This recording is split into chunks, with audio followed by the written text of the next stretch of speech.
Welcome to the driver's seat. You are looking at the all-new first ever 2024 Lexus TX350. For years, Lexus has struggled with their three-row crossover or SUV strategy. They tried to have the LX, which is a rebadged Land Cruiser, take that role, but it's heavy and expensive, drives like a truck. The same with the GX, which is a rebadged 4Runner. Most recently, they tried to make the RX, which is their best-selling vehicle, into a long version to accommodate three rows, but it just wasn't big enough. That's why you have the TX, which is a rebadged Grand Highlander. The TX is available in three distinct models. We're driving the TX350, which has a 2.4-liter inline four-cylinder engine that's turbocharged. This is the same powertrain that you're going to start seeing in other Toyota and Lexus product. You also have the 500H, which is a hybrid version. Down the road, there will be a TX550H, which is a plug-in hybrid. We're pretty excited about that one. I think that's going to be the real winner, but also the most expensive. So back to this vehicle. We like what they've done. The 2.4-liter inline four has plenty of power. The hybrid version obviously has more, but we like where Toyota's going with this. It's a lighter, livelier engine, and you don't really see a noticeable decline in performance from the 3.5-liter V6. Looking at the interior of the TX, it's very contemporary. You have a massive infotainment screen. However, it's still plagued with Toyota technology. It's just very cumbersome to use. So if I'm in Apple CarPlay and I want to change a radio station and not use voice control, which is not that great anyway, then I have to go Lexus, audio, Sirius XM, and so on. There's no tuning button. You have a volume button. You do have climate control buttons. It looks nice. It's not very user-friendly. By comparison, you look at Honda and their strategy. They don't even offer navigation, and they have come to the conclusion that everybody has a smartphone and they'll navigate that way. It's going to be interesting to see when consumers come into the showroom whether they're going to gravitate to this or the new LX 600. But it's a big strategy that Lexus/Toyota have when it comes to these crossovers, and I think they're nailing it. Price-wise, I think that Toyota is right where it needs to be.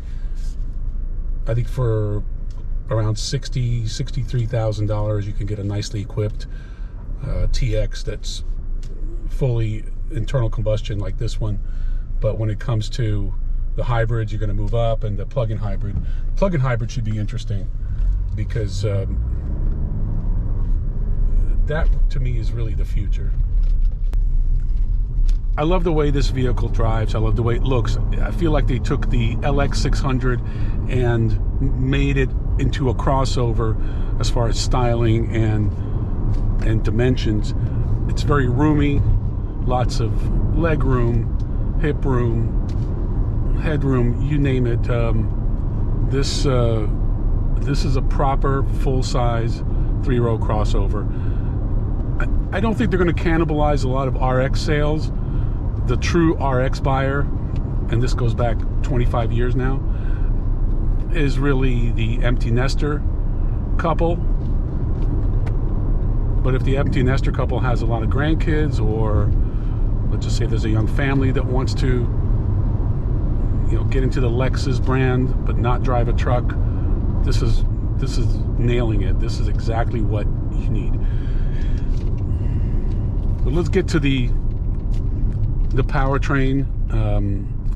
This is the first application of the 2.4-liter inline four, and clearly there are going to be many variants of this, but the 2.4-liter inline four is what's going into the new Tacoma, the new Land Cruiser. So you're going to see it in more and more applications. It will be as a turbo or as a turbo with a hybrid, and with the hybrid, obviously, you're going to get a lot more power. But I think it's a good way for them to go. Clearly, they're done with the V8 and it looks like they're headed down the road of being done with V6s as well.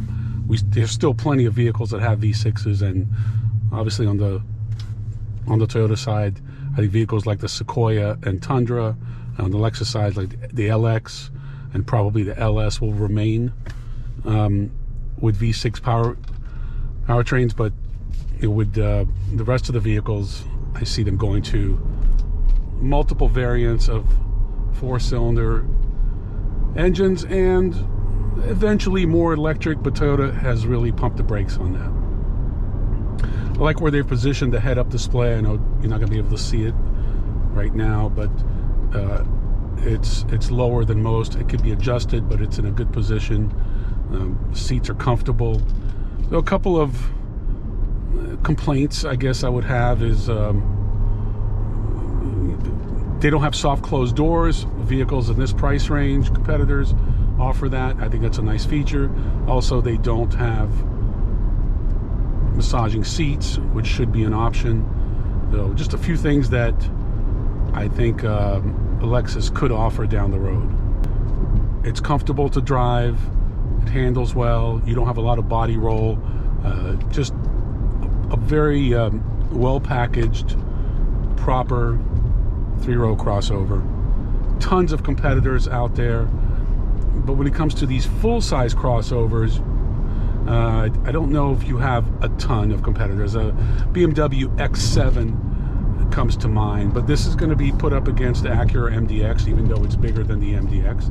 It's going to be pinned against the QX60 and a host of other vehicles, but I would say Mercedes and BMW are probably the closest competitors because they are larger.